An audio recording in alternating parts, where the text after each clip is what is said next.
Oke, assalamualaikum semuanya. Selamat datang kembali di channel ini. Jadi dalam daftar rekomendasi kali ini adalah daftar rekomendasi laptop yang harganya di kisaran 7 jutaan.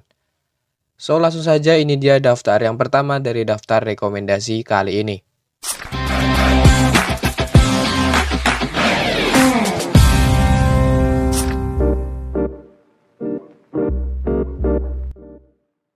Di urutan pertama ada Lenovo IdeaPad Slim 3. Lenovo Slim 3 ini menggunakan layar TN berukuran 14 inci dengan resolusi Full HD 1920x1080 pixel. Kemudian kita pindah di bagian prosesornya. Prosesor dari Lenovo ini menggunakan prosesor dari Intel, yaitu Intel Core i3 1005G1 dengan RAM yang berkapasitas 8GB DDR4. Kemudian kita pindah di bagian storage atau penyimpanannya. Lenovo ini menggunakan storage berkapasitas 256GB PCIe NVMe M.2 SSD. Kemudian laptop ini menggunakan graphic card Intel UHD Graphic dengan sistem operasi berbasis di Windows 10 Home. Kemudian untuk harga jualnya sendiri, Lenovo IdeaPad Slim 3 ini dibanderol di kisaran harga Rp7.099.000. Buat kalian yang tertarik bisa kepoin link pembeliannya yang ada di deskripsi.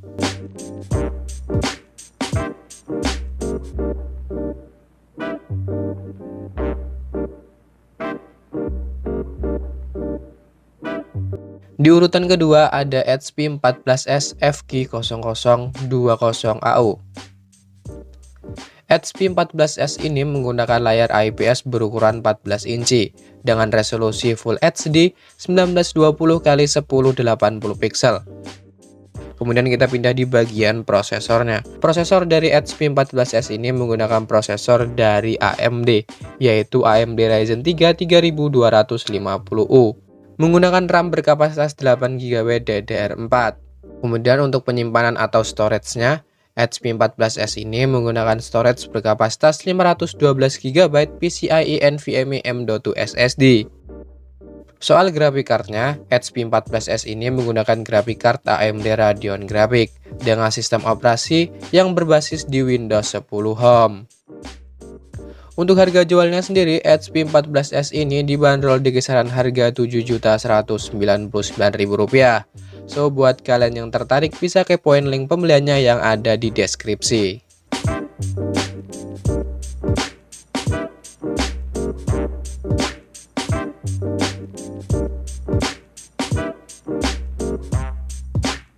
Di urutan ketiga ada Asus VivoBook A416EA.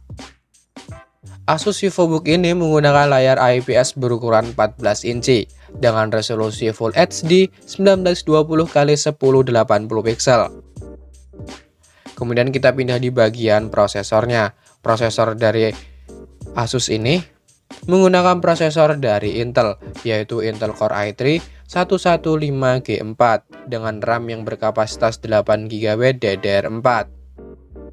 Kemudian soal penyimpanan atau storage-nya, Asus VivoBook A416EA ini menggunakan storage berkapasitas 256GB PCIe NVMe SSD dengan graphic card Intel UHD Graphic. Kemudian untuk sistem operasinya sendiri, Asus VivoBook A416EA ini menggunakan sistem operasi yang berjalan di sistem operasi berbasis Windows 10 Home. Untuk harga jualnya sendiri, Asus VivoBook A416EA ini dibanderol di kisaran harga Rp7.349.000. Buat kalian yang tertarik bisa kepoin link pembeliannya yang ada di deskripsi.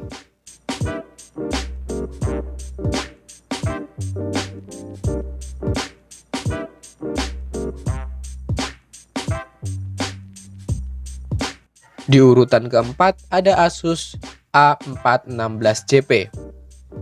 Asus A416JP ini menggunakan layar IPS berukuran 14 inci dengan resolusi Full HD 1920x1080 pixel.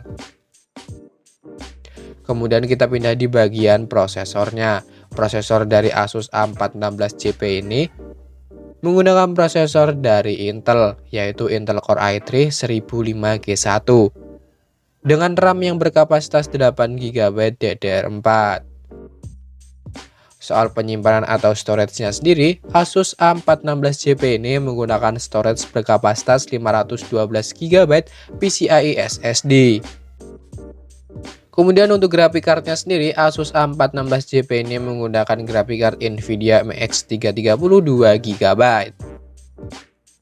Untuk sistem operasinya sendiri, Asus A416JP ini menggunakan sistem operasi berbasis Windows 10 Home. Untuk harga jualnya, Asus A416JP ini dibanderol di kisaran harga Rp7.649.000. So, buat kalian yang tertarik bisa kepoin link pembeliannya yang ada di deskripsi.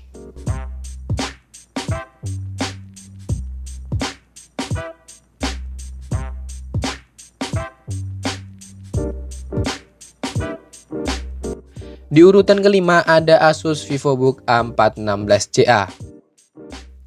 Asus VivoBook A416CA ini menggunakan layar IPS berukuran 14 inci dengan resolusi Full HD 1920x1080 pixel.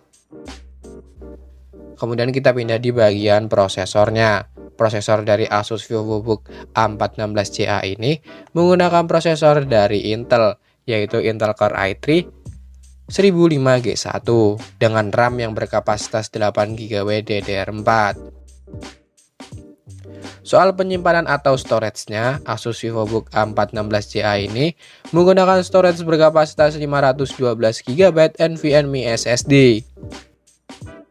Kemudian untuk grafik card-nya sendiri, Asus VivoBook A416CA ini menggunakan grafik card Intel UHD Graphics 620 dengan sistem operasi yang berbasis di Windows 10 Home. Untuk harga jualnya sendiri, Asus VivoBook A416CA ini dibanderol di kisaran harga Rp7.699.000. So, buat kalian yang tertarik bisa kepoin link pembeliannya yang ada di deskripsi.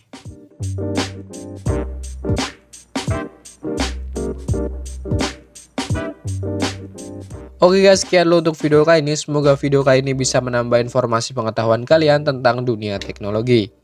So, sekian dulu untuk video kali ini. Sampai bertemu di video selanjutnya. Assalamualaikum.